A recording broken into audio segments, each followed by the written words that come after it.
কুসুমের জন্য রান্না করে যাওয়া ইন্দ্রাণী গাঙ্গুলির সেই খাবারের মধ্যে এবার বিষ মেশাতে গিয়ে কুসুমের কাছে হাতে নাতে ধরা পড়ে গেল দেবলীনা এবং মীনাক্ষী মিলে। হ্যাঁ বন্ধুরা, ভিডিওতে লাইক দিয়ে দেখতে থাকুন। যে মুহূর্তে কিনা ইন্দ্রাণী গাঙ্গুলি কুসুমের জন্য থালা সাজিয়ে কিচেন থেকে বেরিয়ে যায় এবং কিচেন ফাঁকা পাওয়ার সেই সুযোগটাকে কোনোভাবে হাতছাড়া করতে না চেয়ে সেই সুযোগটাকে কাজে লাগিয়ে যখন কিনা দেবলীনা এবং মীনাক্ষী মিলে সেই কিচেনে ঢুকে পড়ে এবং দেবলীনা যখন কুসুমের জন্য বেড়ে রাখা সেই থালার মধ্যে সকল খাবারের মধ্যে বিষ মেশাতে থাকে, ঠিক সেই মুহূর্তেই আড়ালে দাঁড়িয়ে যখন কিনা কুসুম এই গোটা দৃশ্যটা দেখে ফেলে এবং কুসুম বলতে থাকে যে তবে রে কোনো দিনও আপনারা আপনাদের নোংরা কর্মকাণ্ড করার থেকে আপনারা পিছপা হবেন না এবং চিরকালে আপনারা এরকম থেকে যাবেন, সেটা আমি খুব ভালো করেই জানতাম। কিন্তু তাই বলে অন্যের ক্ষতি করে আপনাদের নিজেদের কি ভালোটা হয় আমি সেটাই বুঝতে পারি না। ছোটো ম্যাডাম, আপনি কালকে মাত্র এরকম একটা শাস্তি পেলেন, ছোটো সাহেব আপনাকে শাস্তি দিল, কিন্তু তা সত্ত্বেও আপনি শুধরলেন না।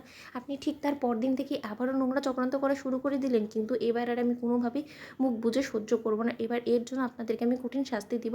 আজকে যদি আমি এই সময় এখানে এসে না হাজির হতাম তাহলে তো আজকে সম্পূর্ণরূপে এই বিষাক্ত খাবারটা আমি খেয়ে ফেলার পরপরই আমি অসুস্থ হয়ে পড়তাম এবং এই খাবারের এই বিষাক্ত ওষুধ মিশিয়ে দেওয়ার দায় সম্পূর্ণরূপে দেবী মায়ের উপরে গিয়ে পড়তো এবং কুসুম বেঁচে থাকতে দেবী মাকে মিথ্যে অপবাদ দিয়ে কেউ ফাঁসানোর চেষ্টা করবে এবং তাকে আমি ছেড়ে দেবো, সেটা কী করে হতে পারে? আজকে যে কাজটা আপনারা করছেন সেটা সম্পূর্ণরূপে অন্যায় এবং অপরাধ এবং আপনাদের এই অপরাধটাই আপনাদের জন্য কাল হয়ে দাঁড়াবে। অন্যদিকে যখন কুসুম নিজের ফোনে গোটা জিনিসটা রেকর্ড করে ফেলে এবং বলতে থাকে যে ভাগ্যিস আমি দীপালি পিসির থেকে সেই ফোনটা নিয়ে ফেলেছিলাম এবং এটা থেকে আমার আসল কাজটা হয়ে যাবে এবং এই প্রমাণটা দেখিয়ে এবার থেকে ওদের দুজনকে আমি নাকে দড়ি দিয়ে ঘোরাবো, কারণ অনেক হয়েছে, অনেক জ্বালা যন্ত্রণা আপনাদের আমি সহ্য করেছি। আজকে শুধুমাত্র ছোটো ম্যাডাম আপনার চক্রান্তের কারণে ছোটো সাহেব নিজের মায়ের স্নেহ মায়া মমতা থেকে বঞ্চিত হয়েছে এবং এই সকল কিছুর জন্য আপনাকে তো শাস্তি পেতেই হবে এবং তার থেকেও মরার উপরে খাড়ার ঘা আপনি যেটা দিয়েছেন আজকে বাড়ির শুদ্ধ সকলকে আপনাদের এই চক্রান্তের জন্য না খেয়ে থাকতে হচ্ছে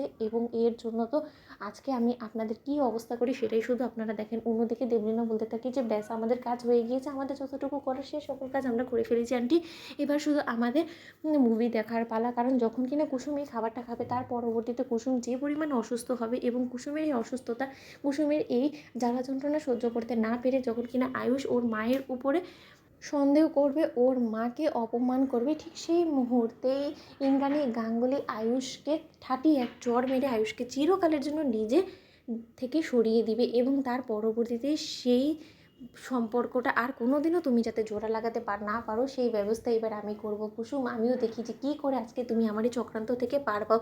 আজকে আমি যে ফাঁদটা তোমার জন্য পেতেছি না সেই ফাঁদে তুমি যে কোনো মূল্যে পা দেবে এবং আমাদের এই চালটা কোনো মতেই মিস হবে না, আই বেট। আন্টি তুমি দেখিনিও। ঠিক সেই মুহূর্তে মীনাকে বলতে থাকি যে এবার যাতে আমরা না ফেসে যাই। দেবলীনা, তো বন্ধুরা লাইক এবং শেয়ার করে সাবস্ক্রাইব করো।